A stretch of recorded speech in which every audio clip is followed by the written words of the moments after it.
News Home more from local Friday, June 1, 2018 11:15 a.m. Share on Facebook, share on Messenger, share on Messenger, share on Twitter, share on WhatsApp. The company behind the news says it's blind to reports. It's being reported the UK government is set to reject plans to build a £1.3 billion tidal lagoon in Swansea. The Welsh Liberal Democrats say this would be a huge missed opportunity to develop Wales' green economy and deliver a vital boost for the Swansea Bay region. If the project was given the green light, it would be a pioneering world-first ever tidal lagoon. The lagoon was strongly backed by the government-commissioned Henry Review in January 2017 and is supported by businesses, councils, MPs and AMs from all parties. Those behind the scheme said it could provide power for 120,000 homes for 120 years. The project would have acted as a pathfinder project for other lagoons across Wales, including Newport, Cardiff, and Colwyn Bay. However, the Financial Times is now reporting the plans will be thrown out in Parliament next week. All rumours. The company behind the project, Tidal Lagoon Power, has told us the reports are all rumours at the moment and nothing has been confirmed. A spokesperson for the company said, "All rumours at the moment, had nothing confirmed. We have repeatedly offered to meet base ministers and have not been given the opportunity to do so. We are therefore blind with regards the department's intent on timing or content of any announcement. Government's industrial strategy looks for homegrown and cheap power, and that is what tidal lagoons offer. The unit price of power from a Pathfinder project at Swansea Bay need cost no more than the unit price of power from Hinkley Point C, which has already received government backing. The first full-scale project to follow at Cardiff offers nuclear-scale capacity but for 88 times less subsidy than Hinkley. All major parts will be manufactured in the UK, allowing government to buy British power stations in addition to those it buys from the French, Chinese, and Japanese. We look forward to learning from government what would be an appropriate unit price for both the Pathfinder tidal lagoon and the full-scale tidal lagoons it allows to follow." Reaction. Swansea Council leader Rob Stewart has issued this statement: "Very disturbing news if true, that the UK government will not support the Swansea Tidal Lagoon project, or any other lagoons in Wales. This is, despite overwhelming evidence and support from their own report. Henry Report, massive public and business support and cross-party political support in Wales. It is not too expensive. Let's deal with it lie straight off the bat. We suspect it is just the wrong side of the Severn Bridge. If you look at HS2, this is a £55 billion project to help Northern England, whereas the same investment help and support for South Wales. This will be another hammer blow to Swansea and South Wales following the cancellation of electrification of the main line to Swansea last year. Well, if London will not help us, then we have to help ourselves and find a Welsh solution to unlock this. We will now focus on how this can be delivered without UK government involvement. There have already been discussions with Welsh Government and they have already made a significant offer of support to the project.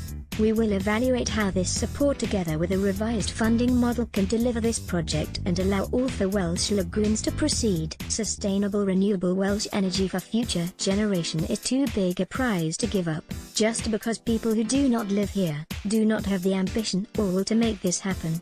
We have commissioned an independent analysis to look at how this can be delivered differently, and in the coming weeks we will say more on what we will do to try and deliver this world-first project." Welsh Liberal Democrat leader Jane Dodds said, "I strongly condemn the UK government's reported rejection of the Swansea Tidal Lagoon. This is a vital project that would have brought untold environmental and economic benefits to the community, Wales and the UK. The lagoon would have been a crucial first step in making Wales a world leader in green energy and pave the way for lagoons at Newport, Cardiff, and Colwyn Bay, following the UK government's cancellation of rail electrification to Swansea. Their refusal to give the Swansea Tidal Lagoon the green light was deeply concerning and led many to fear the project would not be approved at all. Unfortunately, it seems those fears were well-founded and the government has decided to ignore business leaders and assembly members from all parties by rejecting the lagoon. Swansea Liberal Democrat councillor Peter Black commented, "If true, this is devastating news for the entire Swansea Bay region. The lagoon would have created large numbers of high-quality jobs with substantial resulting economic benefits for the region. As an Assembly member, I campaigned tirelessly for the lagoon, and it is bitterly disappointing to hear this important project will be rejected. This is yet another kick in the teeth to Swansea from the UK government." Carmarthenshire Council Labour leader Rob James said, "It is extremely disappointing that, once again, the Conservative government is reneging on their promises to the people of Wales. The Welsh Labour government has already committed more than £200 million in financial support to ensure that South West Wales is home to the world's first tidal lagoon.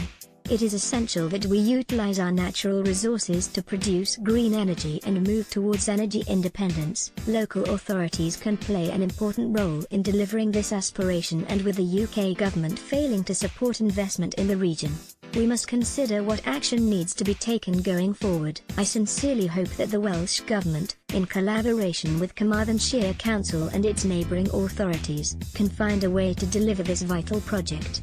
Plaid Cymru has condemned the likely rejection of Swansea Bay Tidal Lagoon, as AM for South Wales West. Lloyd AM said, "Once again Wales finds itself being told by Westminster that it cannot do something that would be immeasurably positive for our economy, our energy sector and our environment. Wales could be and should be a world leader in tidal energy.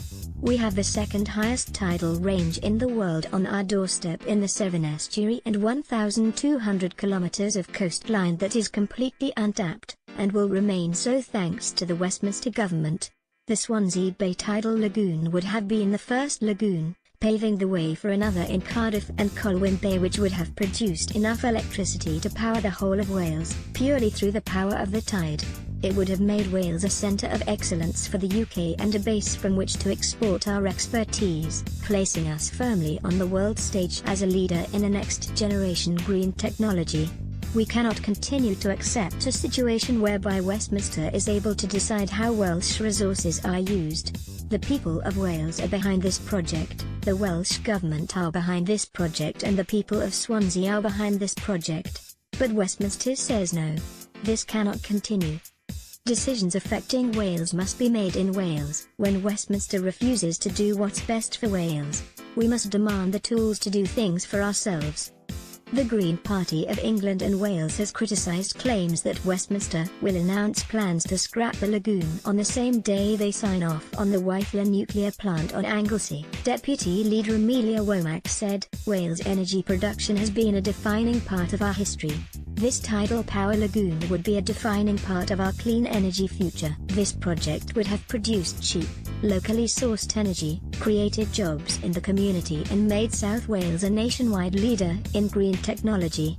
Instead, the Conservatives are ploughing money into a nuclear energy plant that is neither environmentally sustainable nor financially sound. This is further proof that the Conservatives don't have the best interests of Wales at heart." Share on Facebook, share on Messenger, share on Twitter, share on WhatsApp. More from local Swansea teacher banned for touching pupils. Martin Williams told all of the children I love you. New music. Rick rolls into Cardiff. Rick Astley announces new album and UK tour dates. Trade war fears over US import tariffs blow for Port Talbot Steelworks as Trump confirms 25% steel import